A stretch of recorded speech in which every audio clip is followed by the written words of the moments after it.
Hello. Welcome back to Girl Boss. My name is Zani, and today we are talking about the skin, the color of the soil. Brown skin, we're talking about melanin and the power that melanin has. You know, over the years, obviously, there's such an intense movement now to embrace melanin and to embrace dark skin. It's so crazy how it's become something that we're having to learn how to love when it is something that is so powerful and has been so powerful, but we were made to forget the power that melanin has. The electromagnetic power of melanin was used to produce electricity, used to produce light.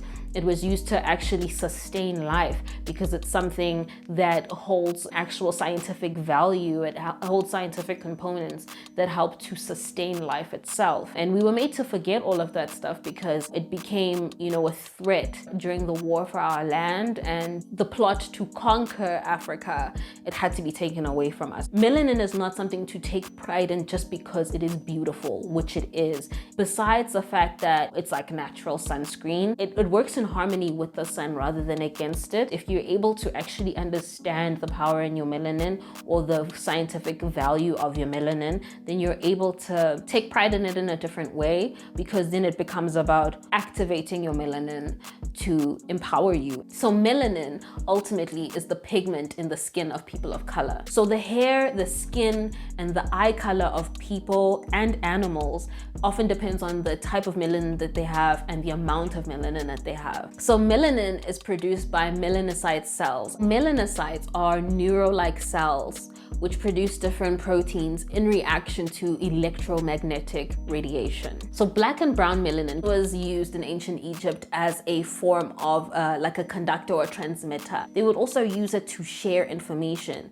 by sending vibrations and energy, and it was able to receive and send out that energy. So ancient Egyptians valued their melanin for its ability to transmit energy, to send vibrations. Melanin granules are able to react to each other and feed each other. So it became also a community thing. Besides the melanin granules within one person's body reacting to each other, they were also able to react to the melanin granules in the bodies of others and other animals. That's how they were also able to have such close relationships with animals. They were the first recorded civilization to actually domesticate animals, to domesticate cats. That's how we have domesticated cats.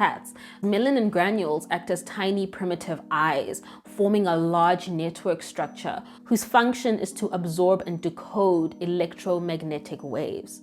Everyone has the same number of melanocytes, but some people make more than others. The bodies of Africans contain massive amounts of melanocytes. So we know when we read on ancient Egypt that they did not believe that death was the end. Death was merely just part of the journey, because the afterlife was so revered, it was so sacred, and they had such a comprehensive and holistic understanding of the afterlife. So the way that they preserved the body and the melanin within the body, they really prioritized the preservation of melanin in the mummification process, with the aim of creating an actual reality state after death. So the whole point of mummification was to preserve the skin, which held an actual living network, neural network of melanin. They believed that the conductivity of melanin increased with age. So technically, Tutankhamun's mummy is more alive now in the afterlife than it ever was here on Earth. We're not even tapping into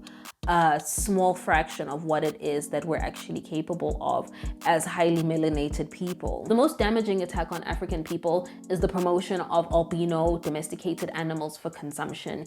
Eating white, like yellow chicken, is something that actually drains the body. It suppresses the capacity to activate the melanin. So in order to actually activate your melanin, focus on consuming alkaline foods, because those are life-giving. Those actually help to produce and generate the electromagnetic fields within your melanin. So things like, fruits and vegetables, raw fruits and vegetables are really, really good for activating the melanin in your skin.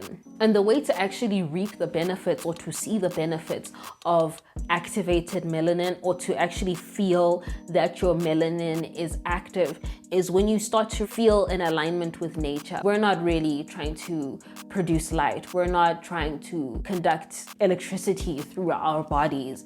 We are in a time where we're looking to manifest results and to flourish. And one of the ways to actually do that to your highest potential is to activate your melanin in order to be able to align with nature, because alignment with nature then results in the manifestation of your highest goals. And if you want to be able to manifest with ease, you have to be able to take advantage of your melanin by activating it. And you want to do that through eating the right things, eating high alkaline foods. It's all about promoting the neural network in your skin, in your eyes, in your hair. That's what actually brings you to that point where you're able to align with nature. Our ancestors aligned with nature with ease. And it wasn't just because of the understanding they had, it was because of the support of the melanin in their skin, in their eyes, in their hair. They walked, talked, lived, and breathed it. And it was something that was not only present in their skin, in their bodies, it was in their animal companions, it was in the plants, it was in the soil, it was in everything around them. So they were a network, they were part of a network. Melanin is the most important substance in the human body.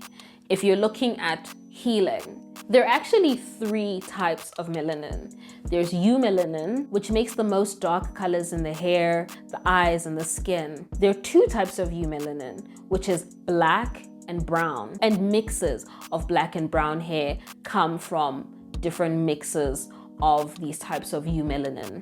Then there's theomelanin, which colors the pinkish parts of your body, such as your lips and nipple. And then we have neuromelanin. Neuromelanin controls the colors of your neurons. This melanin is found in the brain. There are disorders that are associated with the lack of melanin in the brain or the loss of melanin in the brain. So ultimately, just from that little bit of information, we can tell melanin is used for far more than we're even aware of in our modern day. I think it would be really valuable to tap into what it is that our ancestors used it for, and then really look at how we can modify that and apply that in our modern day. So what I'd really like us to take, I guess, from this little bit of information is how to use our melanin to awaken, to align, and to manifest. So thank you so much for watching. Please do give this video a thumbs up and a comment. What has been your experience in understanding what melanin is?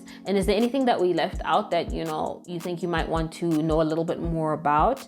Please do subscribe and share. I think definitely share, because this is something that a lot of people need to know more about and talk more about and understand in more depth, so that we can do the things that we need to do as Black people. Melanin is more than just a natural sunscreen, guys.